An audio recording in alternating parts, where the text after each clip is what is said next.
এমনিতেই মেয়েদের ঘাটানো কোনো কাজের কথা নয়। অতি সংবেদী নারীকুল সম্পর্কে বঙ্কিমচন্দ্র যতই অর্ধেক বই পুরা না দেখে থাকুন, এরা কিন্তু একেবারেই আদিশক্তির সাক্ষাৎ রূপ। জয় গোস্বামীর কবিতা অনুসরণ করেই বলা যায়, রাগ কখন তাদের মাথায় চড়ে আর কখন তারা রাগের মাথায় চড়ে থাকেন বলা মুশকিল। তাই পাশ্চাত্য জ্যোতিষী জানাচ্ছে 5 রাশির মহিলাদের না ঘাটানোই মঙ্গল। বৃষ, এই রাশির জাতিকারা অত্যন্ত জেদি। সমঝোতায় তাদের বিশ্বাসী নেই। একবার খেপলে তাদের ঠান্ডা করা দুরূহ। তবে সময় দিলে তারা শান্ত হয়ে যান। মনে ক্ষোভ জমলে তারা সরব হয়ে ওঠেন। এদের ধৈর্য একটু কম, কেউ রাগিয়ে দিলে সর্বনাশ। সিংহ, এই রাশির জাতিকাদের চরিত্রে নাটকীয়তা বেশি।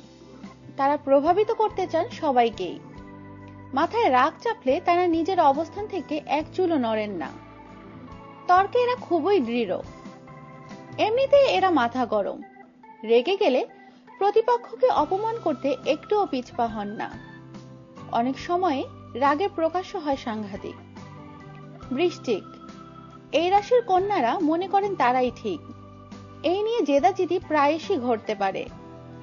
এরা আবার রাগ পুষে রাখেন। শোধ না তোলা পর্যন্ত এরা শান্তি পান না। রাগের সময় টিপ্পনি কাটা এদের প্রিয় অভ্যাস।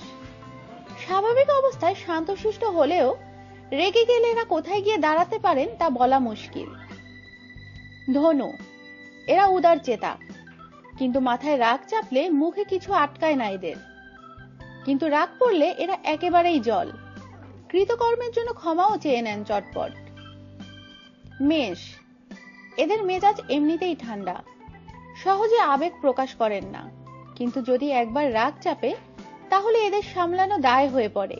তখন কাকে দোষারোপ করছেন, কেন করছেন তা মাথায় থাকে না।